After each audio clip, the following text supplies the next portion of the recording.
Hello good morning students. आज हम इस वीडियो में डॉट प्रोडक्ट स्टार्ट कर रहे हैं, डॉट प्रोडक्ट ऑफ वेक्टर्स। ठीक है।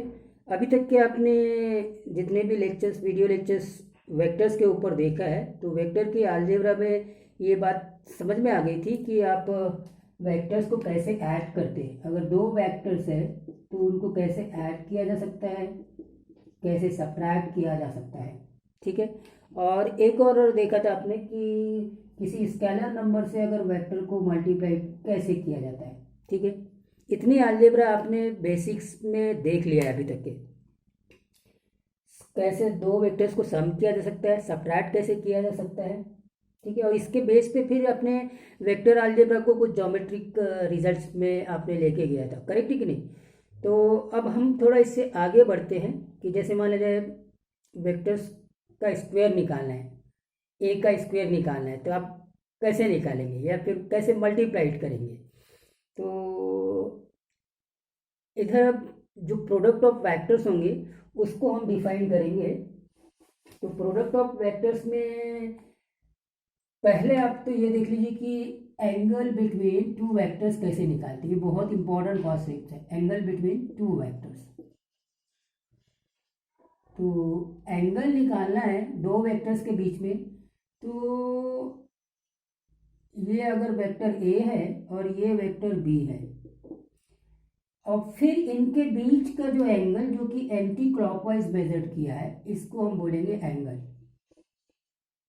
Between vector A and vector be measured in anti clockwise direction, anti clockwise direction. ठीक है। अब देखना यहाँ पे आपने देखा कि ये वेक्टर ए है, ये वेक्टर बी है, और इनके बीच ये एंगल थीटा है जो कि एंटी क्लॉकवाइज डायरेक्शन में मेजर कर रहे हैं। लेकिन एक इम्पॉर्टेंट पॉइंट्स को आपने नोट करना है, जो बहुत इंपॉर्टेंट है कि एंगल तभी फॉर्म हो सकता है, angle can be measured between two vectors if vectors are co-initial, vectors are co-initial, मतलब उनके इनिशियल पॉइंट सेम होने चाहिए। इनिशियल पॉइंट सेम हो गए, ये इनिशियल पॉइंट हो गया। तो अगर उनके इनिशियल पॉइंट सेम है दोनों वेक्टर्स के, तभी आप वेक्टर के बीच का एंगल निकाल सकते हैं। अब क्या होता है ना कि इस एंगल के कॉन्सेप्ट को ही समझना बहुत इंपॉर्टेंट है। Okay fine. तो अगर मान लीजिए कोई वेक्टर इस प्रकार का है, ये वेक्टर ए है और ये वेक्टर बी है, तो अब दोनों के डायरेक्शन तो क्लियर हो गए। ठीक है। दोनों पैरेलल है, पैरेलल है मतलब वो कभी भी एक दूसरे को इंटरसेक्ट नहीं करेंगे। जब दोनों एक दूसरे को कभी भी इंटरसेक्ट नहीं करेंगे तो इसका मतलब उनके बीच जो एंगल होगा वो 0 डिग्री का होगा। ठीक है। अच्छा, एक ये पॉइंट हो गया। फिर अगर आपने ये दो वेक्टर्स इनकी बात करेंगे, जैसे कि आई वेक्टर और जे वेक्टर, इनकी बात करेंगे, ये वाई एक्सिस है और ये एक्स एक्सिस है, तो अब इनके बीच जो एंगल है वो π/2 है। ठीक है। तो यहाँ थीटा π/2 है, मतलब दोनों वेक्टर परपेंडिकुलर है, मतलब i and j are perpendicular vectors. ठीक है कि मतलब इनके बीच में जो एंगल है वो π/2 है। पैरेलल वेक्टर्स के बीच में जो एंगल बनने वाला है वो 0 है। तो ये तो बहुत छोटे छोटे कॉन्सेप्ट्स हो गए एंगल्स के। लेकिन जो इम्पोर्टेंट पॉइंट्स है जो मैं अभी बताना चाहता हूँ, जिसके ऊपर की ऑलमोस्ट एडवांस लेवल पे जो क्वेश्चन फ्रेम हो रहे हैं, वो उसी कॉन्सेप्ट के ऊपर होता है और वो मिस हो जाता है। क्या बोला मैंने कि एंगल दो वेक्टर्स के बीच में तभी मेजर हो सकता है जब वो वेक्टर्स को इनिशियल हो। कैसे हो? को इनिशियल हो। तो को इनिशियल होने से अगर आप इसको देखेंगे, जैसे ये ट्राइंगल है और ये वेक्टर ए है, चलिए ये वेक्टर बी है और ये वेक्टर सी है। ठीक है। ये पॉइंट भी मैंने ले लिया, ए बी और सी। तो अब अगर आप इस ट्राइंगल में देखेंगे तो वेक्टर ए है, वेक्टर बी है, करेक्ट है कि नहीं। और अब इनके बीच में अगर एंगल की फाइंड आउट करना है तो ये एंगल होगा क्या, वेक्टर ए और वेक्टर बी के बीच में। तो वेक्टर ए और वेक्टर बी देखो, अगर ये डायरेक्शन है, ये डायरेक्शन है वेक्टर ए का, तो ये इसका इनिशियल पॉइंट हो गया। अगर ये डायरेक्शन है वेक्टर बी का, तो ये इसका इनिशियल पॉइंट हो गया। अभी मैंने बोला है कि हम एंगल को तभी मेजर कर सकते हैं जब वो को इनिशियल हो, मतलब उनके इनिशियल पॉइंट सेम हो, फिर हम उनके एंगल को मेजर करेंगे वेक्टर के बीच में जो एंगल बनने वाला है, करेक्ट। अब यहाँ क्या हो गया है कि ये वेक्टर ए जिसका डायरेक्शन ये है, तो इनिशियल पॉइंट तो ये हो जाएगा। ये वेक्टर बी जिसका इनिशियल पॉइंट डायरेक्शन ये है, तो इनिशियल पॉइंट तो ये हो जाएगा। अब इनके बीच मेरे को अगर एंगल फाइंड आउट करना है तो फिर क्या वो एंगल क्या होगा, ठीक है। जो स्टैंडर्ड नोटेशन होता है ना, उसमें वर्टेक्स ए है तो वो कैपिटल ए से, वर्टेक्स बी है तो कैपिटल बी से, वर्टेक्स सी है तो कैपिटल सी से हम एंगल को रिप्रेजेंट करते हैं, ठीक है। Okay fine. तो अब ये सी जो एंगल है, क्या वो वेक्टर ए और वेक्टर बी के बीच का एंगल है? नहीं। क्यों? क्योंकि अभी जो वेक्टर ए और वेक्टर बी है उनके इनिशियल पॉइंट सेम नहीं है, तो इनिशियल पॉइंट्स को हम सेम बनाते हैं। इस वेक्टर को इधर मूव कर देते हैं, तो अब ये डायरेक्शन तो सेम रहेगा। इतने मैग्नीट्यूड का वेक्टर यहां बना दिए, करेक्ट है। तो ये वेक्टर कोई दूसरा नाम भी दे सकते हैं आप, इसके साथ में कोई पैरेलल वेक्टर्स होंगे, करेक्ट है कि नहीं। तो अब अगर ये वेक्टर जिसका डायरेक्शन ये है, ये वेक्टर जिसका डायरेक्शन ये है, तो अब दोनों के इनिशियल पॉइंट सेम हुए, तो इस एंगल को हम angle between these two vectors बोलेंगे। और whatever be the angle between these two vector is same for these two vectors, like that, correct. So अगर अब ज्योमेट्री में आते हैं तो ये सी है, तो ये क्या बनेगा, पाई माइनस सी। तो angle between vector A and vector B, अगर वेक्टर ए और वेक्टर बी में एंगल की बात करूंगा तो वो सी ना होके पाई माइनस सी होगा, इस प्रकार से, इस फिगर में, है इस फिगर में।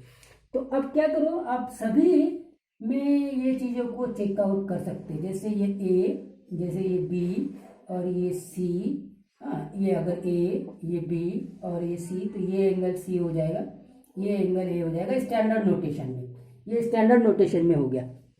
तो अब आपको ये बात क्लियर होगी कि ए और बी के बीच में, अगर वेक्टर ए और बी के बीच में देखना है तो ये एंगल हो जाएगा, क्या बोलेगा बोलो, पाई माइनस सी, ठीक है कि नहीं। हाँ अब दूसरा वेक्टर्स लेते हैं। मैंने इन दोनों वेक्टर्स के इसमें बात करनी है। सपोज करो, हाँ जी ये वाला बी और सी, तो बी और सी के बीच में आपको देखो ये बी हो गया, इधर का डायरेक्शन, और फिर इसको इधर टर्न किया, ये वाला, और ये वाले एंगल की बात अगर मैं करूं तो ये पाई माइनस ए हो जाएगा, करेक्ट है कि पाई माइनस ए, मतलब बी और सी वेक्टर के बीच में जो एंगल होगा वो पाई माइनस सी होगा। क्लियर है?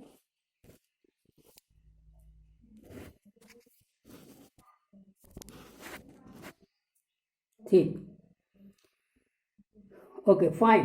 तो स्टूडेंट्स अभी आप इतने चीजों को देख रहे हैं, पाई माइनस सी ये वेक्टर ए और वेक्टर बी के बीच में एंगल है, और पाई माइनस ये वेक्टर बी और वेक्टर सी के बीच में। अगर मुझे वेक्टर सी और वेक्टर ए के बीच में एंगल निकालना है तो आप कैसे निकालोगे, कितना एंगल होगा?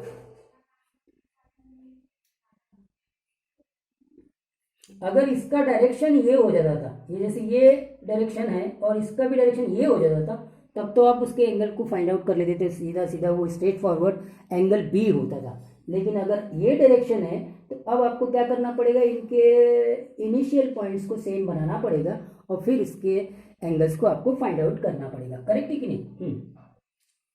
तो क्या इसका एंगल क्या होगा, वेक्टर ए का डायरेक्शन ये है, वेक्टर सी का डायरेक्शन ये है, तो आपको इसका डायरेक्शन को सेम रखते हुए ऐसे बढ़ा देना पड़ेगा, करेक्ट है।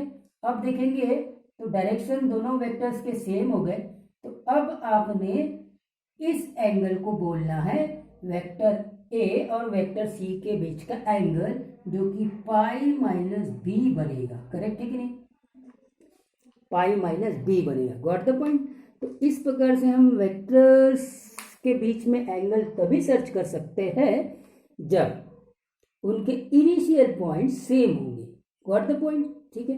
तो डियर स्टूडेंट्स, आप इसको नोट कर लीजिए, मैं एक बार फिर से एक्सप्लेन कर दूंगा, कोई इशू नहीं है, आप नोट कर लीजिए।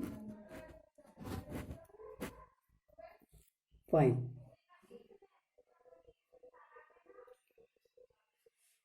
तो ये एंगल का कॉन्सेप्ट है। ठीक है। एंगल कब मेजर कर सकते हैं? दोनों वेक्टर्स के बीच में जब उनके इनिशियल पॉइंट सेम हो। तो ये एंगल थीटा जो कि एंटी क्लॉकवाइज डायरेक्शन में मेजर किया है। अगर दो वेक्टर्स पैरेलल होंगे तो फिर उनके बीच का एंगल तो 0 डिग्री हो जाएगा, क्योंकि वो कभी भी इंटरसेक्ट नहीं करने वाले। अगर दो वेक्टर्स परपेंडिकुलर हो गए तो उनके बीच का एंगल 90 डिग्री हो जाएगा। अगर इस प्रकार का वेक्टर ट्रायंगल दिया हुआ है जिसमें ये साइड्स वेक्टर्स को रिप्रेजेंट करते हैं, तो उनके बीच एंगल निकालने का कॉन्सेप्ट अभी मैंने बताया कि कैसे उनके बीच एंगल निकाल सकते हैं। करेक्ट है कि नहीं? फाइन। तो आगे बढ़े डॉट प्रोडक्ट में। ठीक है। तो अब स्टूडेंट्स हम लोग डॉट प्रोडक्ट को डिस्कस करते हैं।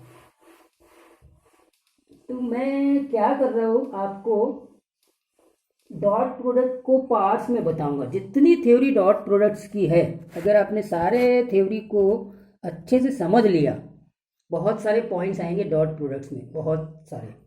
तो उसको पार्ट्स में हम चेकआउट कर सकते हैं। तो डॉट प्रोडक्ट को आप डिफाइन कर रहे हैं स्टूडेंट्स। डॉट प्रोडक्ट, इस डॉट प्रोडक्ट को आप स्केलर प्रोडक्ट भी बोलते हैं। Scalar product. ठीक है। Scalar product. तो अगर ए और बी नॉन जीरो वेक्टर्स है, A and B are non zero vectors, अगर ये नॉन जीरो वेक्टर्स है, देन इस नोटेशंस को देखिए, इसको हम बोलेंगे डॉट प्रोडक्ट। इसको हम क्या बोलेंगे? Dot product of vector A and vector B. ठीक है। और इसको डिफाइन कैसे करते हैं? विच इज डिफाइंड एज, ये डेफिनेशन है dear students, magnitude of vector A into magnitude of vector B into cosine of the angle between the vectors A and B. Angle theta बन रहा है इन दो वेक्टर्स के बीच में। तो ये आपने अगर वेक्टर ए है और ये वेक्टर बी है, तो डेफिनेटली वो दोनों को इनिशियल होना चाहिए। और फिर ये एंगल थीटा जो है वो कहलाता है इन दो वेक्टर्स ए और बी के बीच का एंगल। सो डॉट प्रोडक्ट में ये एंगल आ जाता है cosine of theta. Correct.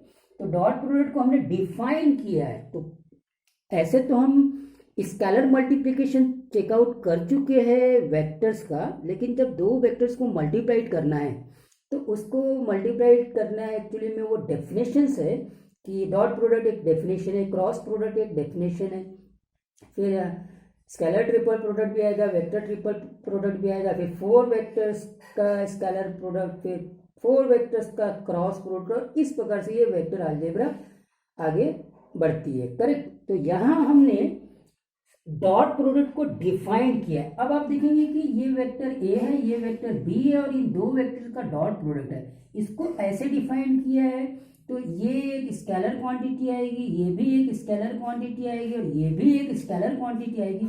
Overall अगर मैं चेकआउट करूं तो ये एक स्केलर क्वांटिटी आने वाली है।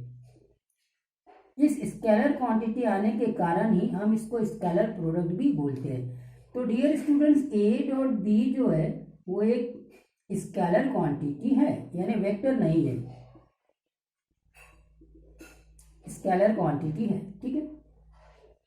तो अब यहाँ पे थीटा क्या होगा उसकी भी कंडीशन लिखते हैं। वेयर, यहां लिख देते where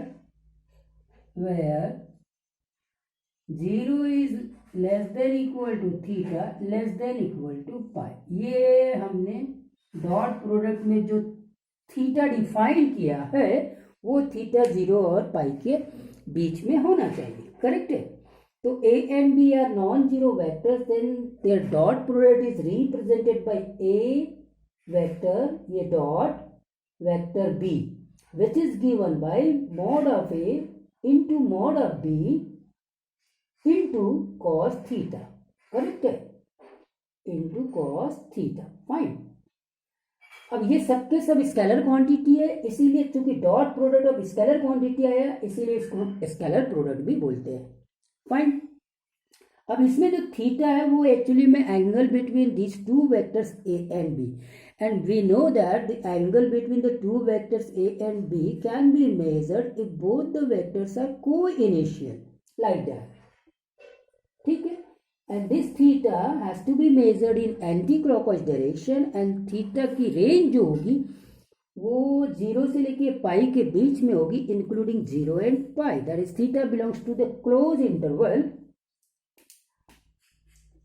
theta belongs to the close interval 0 to pi, ये बात ठीक है, फाइन। तो ये हमारा डेफिनेशन हो गया स्टूडेंट्स डॉट प्रोडक्ट का, ठीक है।